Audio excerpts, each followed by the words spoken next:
नमस्कार दोस्तों, एक बार फिर से आप सभी का स्वागत है हमारे YouTube चैनल में। इस वीडियो में हम रीजनिंग के 20 ऐसे क्वेश्चनों को सॉल्व करेंगे जो हर एक परीक्षा में, चाहे ALP टेक्नीशियन या RPF हो, किसी भी गवर्नमेंट एग्जाम में इसी प्रकार के क्वेश्चन आपको परीक्षाओं में देखने को मिलते हैं।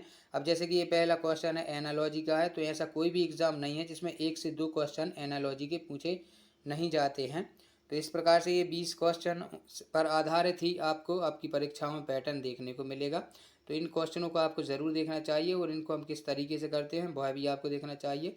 और आप कमेंट में बताइए कि 20 में से आप कितने राइट आंसर कर पा रहे हैं अभी। तो चलिए क्वेश्चन नंबर पहला से शुरू करते हैं। आप वीडियो रोक कर भी इसको आंसर बना सकते हैं।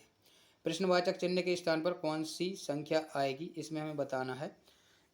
तो जैसे देखें 5 से 100 हुआ है, तो उसी प्रकार से 7 से क्वेश्चन मार्क के स्थान पर संख्या आएगी। तो यदि हम 5 से 100 बनाने का प्रयास करें तो सबसे पहले यदि हम इसका वर्ग करके देख लें तो 5 का वर्ग हो जाएगा कितना, 25। अब इस 25 को 100 बनाने के लिए क्या करना होगा, इसमें हमें 4 से गुणा करना होगा, तभी ये 100 बनेगा। कितना हो जाएगा, ये 25 चौके 100 हो जाएगा। यदि हम यही लॉजिक इसमें लगाने का प्रयास करें 7 को, तो 7 का यदि हम वर्ग करेंगे तो आ जाएगा हमारे पास कितना, 49 होता है। और इसमें हम 4 से गुणा करके देखें यदि आंसर मिलता है तो 9 चौके हो जाएगा ये 36, हासिल में आ जाएगी 3, 4 चौके 16 और 3 19, 196। यदि हम मिलाना देखें तो देखिए मिल जाएगा ऑप्शन में, किसमें, डी में दिख रहा है, तो डी ऑप्शन ही हमारे पास राइट आंसर हो जाएगा। यह लॉजिक हमारा आसानी से लग जाएगा। अगला देखिए, प्रश्नवाचक चिन्ह के स्थान पर कौन सी संख्या आएगी। तो इसमें देखिए इसमें क्या किया है इन्होंने, हम सबसे पहले लिख लेते हैं CIRCLE। तो इसमें देखिए इसको यहाँ पर लिख दिया है, R को, C को यहाँ पर लिख दिया है, और ये जो I है I को बीच में लिख दिया है। इसी प्रकार से इसको कर दिया है, देखिए E यहाँ पर कर दिया है, C यहाँ पर कर दिया है, बीच में L है तो इसको L को L ही रहने दिया है। तो ठीक इसी प्रकार से हम इसमें कर लेंगे। तो देखिए स्क्वायर है, यदि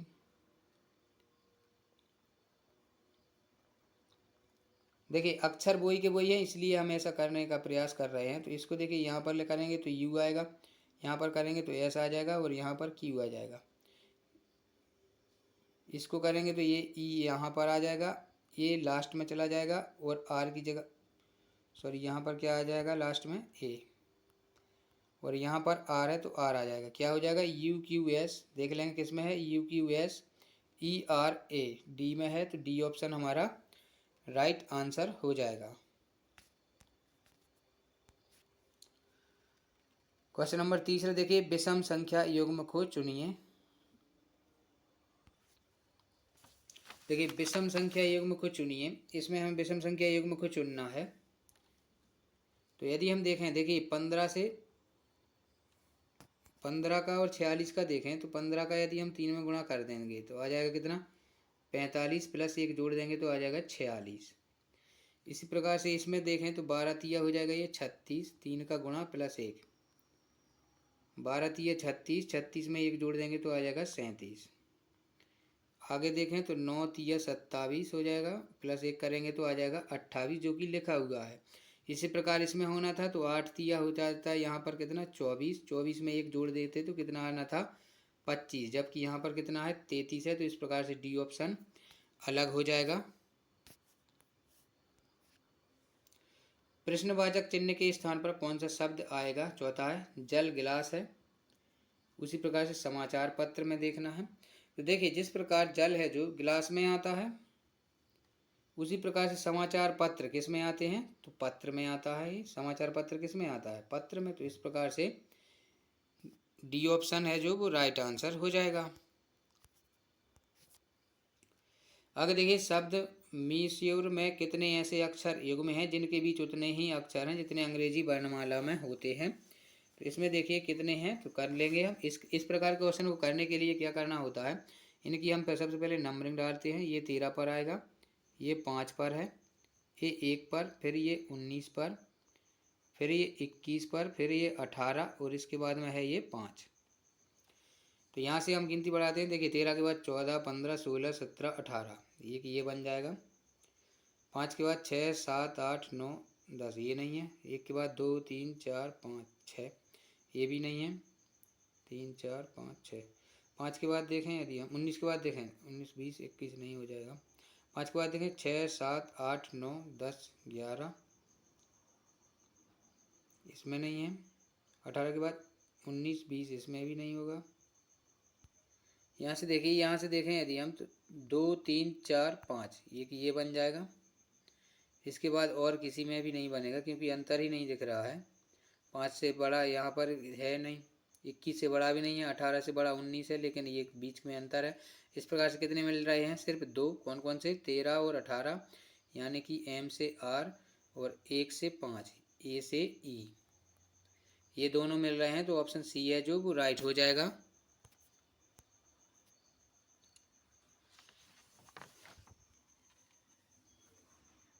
क्वेश्चन नंबर 6 देखिए, यदि गोल्ड को LGDO लिखा जाए और SOAK को ASKO लिखा जाए तो टाइम को किस प्रकार से लिखा जाएगा?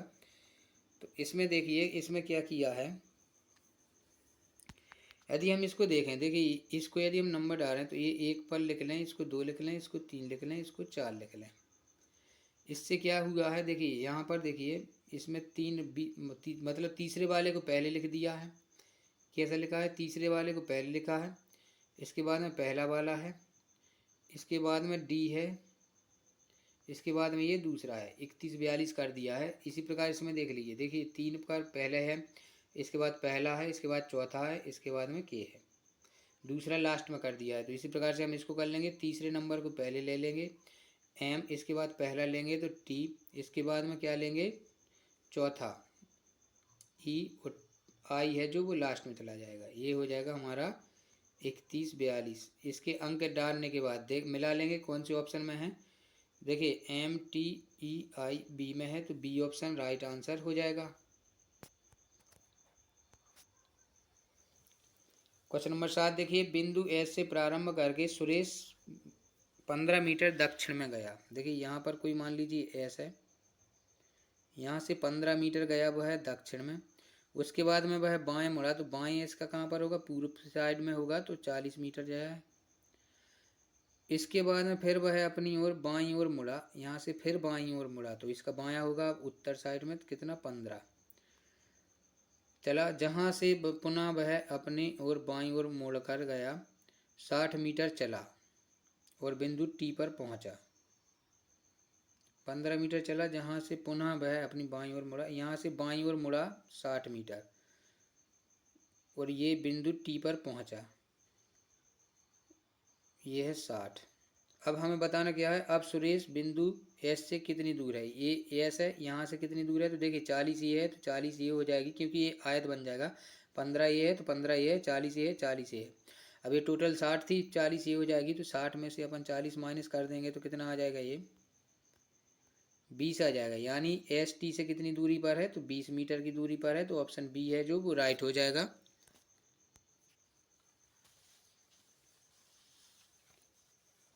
क्वेश्चन नंबर 8 देखिए, ए और बी बहनें हैं। ए और बी क्या हैं? बहनें हैं। ए और बी हैं बहनें, तो ये दोनों बहनें हैं। आर और एस भाई हैं। ए की बेटी आर की बहन है। ए की बेटी है जो, ए की बेटी आर की बहन है, मतलब ए की बेटी आर की बहन है। आर और एस क्या है? भाई है। तो आर जो है एस का भाई हो जाएगा, ये इसकी कोई बहन है। तो बी का एस से क्या संबंध है? बी का एस से क्या संबंध है?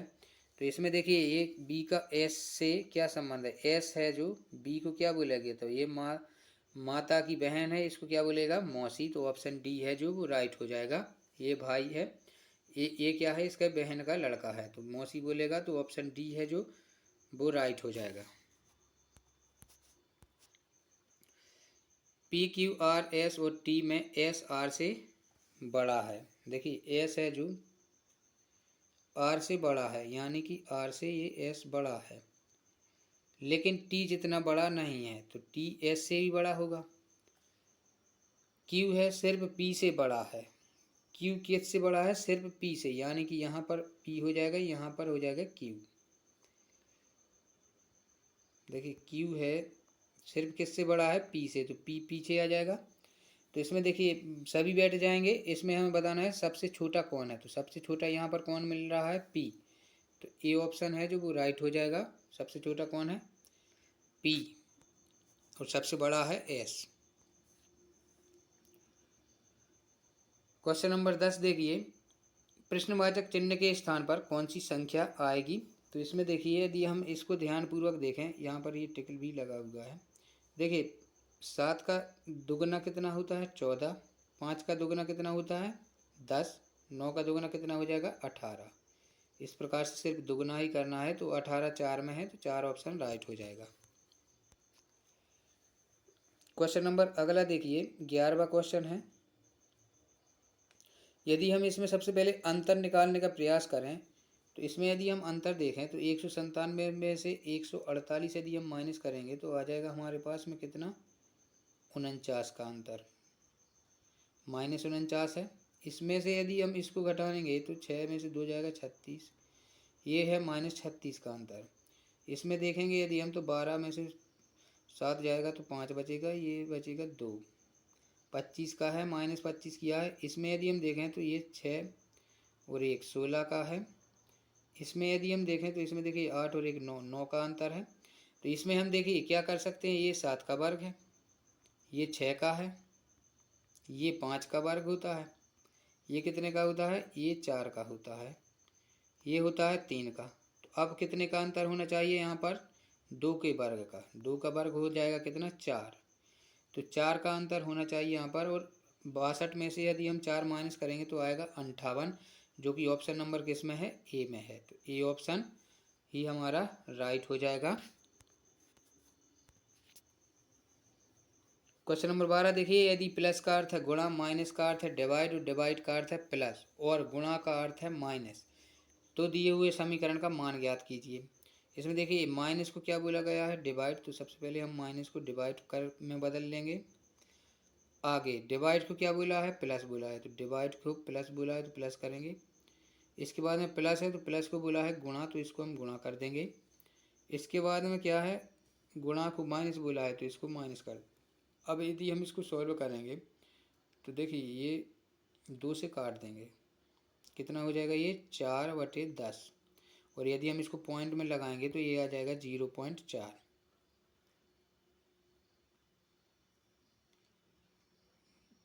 0.4 एक अंक बाद आ जाएगा, प्लस ये हो जाएगा 60 -4। तो ये देखिए 0.4 है, इसको 60 में से 4 घटाएंगे तो कितना बचेगा, 56। और यदि हम इसको जोड़ देंगे तो आ जाएगा हमारे पास कितना, 56.4। तो देख लेंगे ऑप्शन सी में है, जो सी ही हमारा राइट आंसर हो जाएगा। क्वेश्चन नंबर 13 देखिए, कुछ समीकरणों को किसी पद्धति के आधार पर हल किया गया है, उसी आधार पर अनसुलझे समीकरण के लिए निम्नलिखित विकल्पों में से सही उत्तर ढूंढकर निकालिए। सही उत्तर इसमें हमें ढूंढना है। तो यदि हम इसमें देखें, देखिए बड़ी संख्या है 66, 65, 64 है। तो यदि हम इसको देखें, जोड़ने का प्रयास करें तो देखिए 6 4 10, 10 और 5 15, हासिल में आ जाएगी 1। 6 दिया 18 और 1 19, यानी कि इन सभी को जोड़ दिया गया है।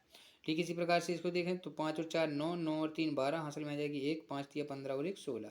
इस प्रकार से इसको जोड़ देंगे हम तो देखिए 43, 44, 43 और ये 42। इसको जोड़ेंगे तो देखिए 4 3 7, 7 और 2 9, हासिल में आ जाएगी 1। 4 तिया 12 और 1 13।